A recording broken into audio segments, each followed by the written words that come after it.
दोस्तों SSC GD है, उसके एडमिट कार्ड जारी हो चुके हैं। तो अब बात सीधी आती है एग्ज़ाम पे कि हमें एग्ज़ाम अटेम्प्ट किस तरीके से करनी है। एग्ज़ाम में जो 4 सेक्शन आएंगे उनको अटेम्प्ट कैसे करना है। दोस्तों मैं आपका सहयोगी, आपका दोस्त Surendra Singh, job to you channel पे आपका स्वागत करता हूँ। और आज हम इसी प्लानिंग की बात करेंगे कि हमने जो 2, 4, 6 महीने जो तपस्या की है उसको एग्जीक्यूट कैसे करें, उसको परीक्षा हॉल में लागू कैसे करें। अगर हम सही रणनीति का प्रयोग नहीं करेंगे तो हम हमारी मेहनत को सही तरीके से इम्प्लीमेंट नहीं कर पाएंगे और उसका परिणाम नकारात्मक होगा। तो सबसे पहले हम देखते हैं जो एग्ज़ाम है, जैसा कि आप जानते हो कि जिसका सिलेबस है हिंदी और इंग्लिश में से आपको एक करना होगा। उसके बाद में रीजनिंग आएगी, मैथ आएगी और करंट जीके और जीएस आएगा आपका। तो इसमें हर सेक्शन वाइज बात करते हैं। देखिए, जिसने हिंदी और इंग्लिश इसमें से एक भाषा का चुनाव किया है उसको उसी भाषा का जो प्रश्न पत्र में जो सेक्शन आएगा उसको सोल्व करना होगा। और बाकी 3 पार्ट क्या इसमें कॉमन है, जो एक डिफरेंट है वो हिंदी और इंग्लिश का है। और मैंने इसका एग्ज़ाम है as a invigilator duty SSC GD में निभाई है। और वहाँ जो प्रॉब्लम मैंने देखी, जो उम्मीदवार हैं, अभ्यर्थी हैं, उनकी कि वो क्या कर बैठते हैं। उनको बहुत से लोगों को तो ये नहीं पता कि ऑनलाइन फॉर्म जब मैंने फिलअप किया था उस समय मैंने हिंदी को चुना था या इंग्लिश को चुना था। तो इसलिए अपना आवेदन पत्र है उसको देख सकते हो आप, उसकी कॉपी होगी आपके पास में, आपने कौन सी भाषा का सिलेक्शन किया था। तो ये तो हो गया जो छोटी समस्या का निदान। अब हम सबसे पहले हमें एग्ज़ाम हॉल में करना क्या है। देखिए, सबसे पहले तो एक ये आप टाइमली वहाँ पहुँचे। दूसरा क्या करना आपको जो रणनीति हम यहाँ वीडियो में चर्चा करेंगे उसको माइंड में सेट करके लेके जाना है, दिमाग को शांत रखते हुए। हिंदी और इंग्लिश में से आपने एक सेलेक्ट कर लिया। उसके बाद में आप देखिए, किसी का हिंदी अच्छा है, किसी का इंग्लिश अच्छा, किसी का रीजनिंग, किसी का मैथ और किसी का जीके।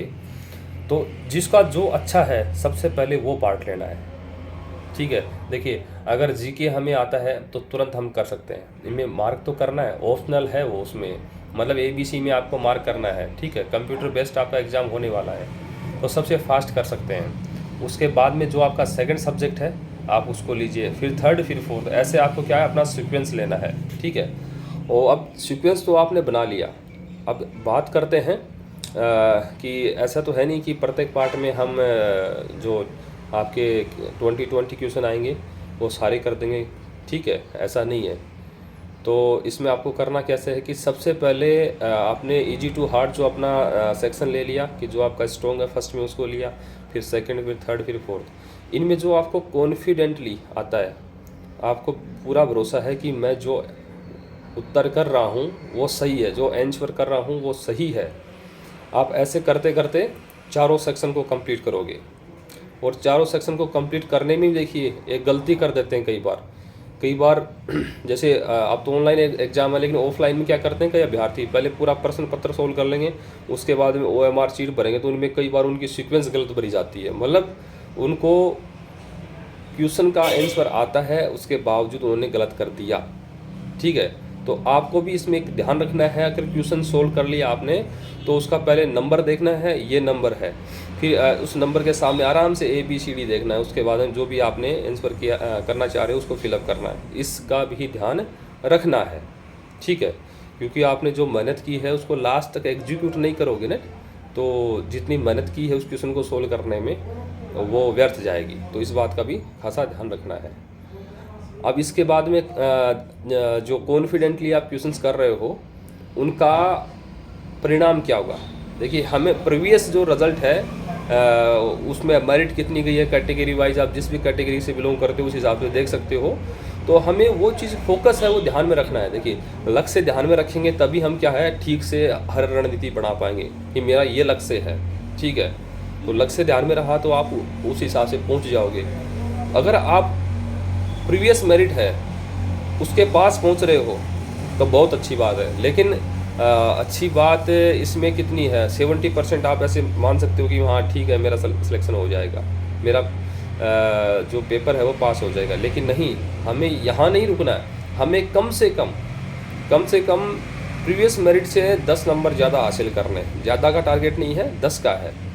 तो कॉन्फिडेंटली आपने जो चारों सेक्शन में क्वेश्चंस किए हैं और उसके बाद में प्रयास कीजिए कि गलत क्वेश्चन ना हो। डाउट वाले क्वेश्चनों में आपको क्या करना है, देखिए ABCD उसमें से जो क्वेश्चन जो आंसर नहीं है उनमें से ABCD में, उनको क्रॉस करना है, उनको क्रॉस करना है। फिर 2 आते हैं, लॉजिक लगाइए इसमें, केवल अंदाज़ा नहीं कि ये हो सकता है, ऐसा नहीं, वो क्यों हो सकता है ये करना है कि ये इस कारण से हो सकता है, B है, C है, D है, ये इस कारण से हो सकता है। ऐसा लॉजिक लगा के क्वेश्चन को कीजिए।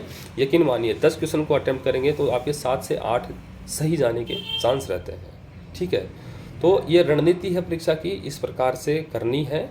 और बाकी है, एग्ज़ाम से पहले आपको लोड नहीं लेना है, प्रॉपर नींद लेके जाना है, प्रॉपर आपकी स्लीपिंग होनी चाहिए, कम से कम 8 घंटे की आपको नींद होनी चाहिए।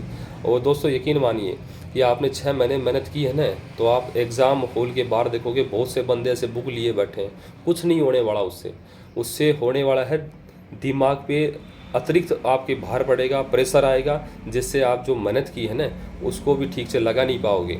ठीक है ना, इतना लोड हो जाएगा आप पे। सो अच्छे से नींद लेके जाइए, फ्री होके जाइए। बस हो सके तो जो करते हो ना, आप करना भी चाहते हो तो करण जी को वहाँ थोड़ा सा रीड आउट कर लीजिए। इसके अलावा आपको कुछ करने की ज़रूरत नहीं। इसके अलावा अपनी मेहनत पे भरोसा रखिए, अपने आप पे भरोसा रखिए। अगर आप अपने आप पे भरोसा रखोगे तो यकीन मानिए जो रिज़ल्ट है आपके पक्ष में आएगा। तो सभी अभ्यर्थियों को, सभी मेरे दोस्तों को SSC GD एग्ज़ाम के लिए शुभकामनाएं, और उम्मीद करता हूं कि आपकी मेहनत अच्छे से एग्जीक्यूट हो और नए साल की शुरुआत आपकी अच्छे से हो।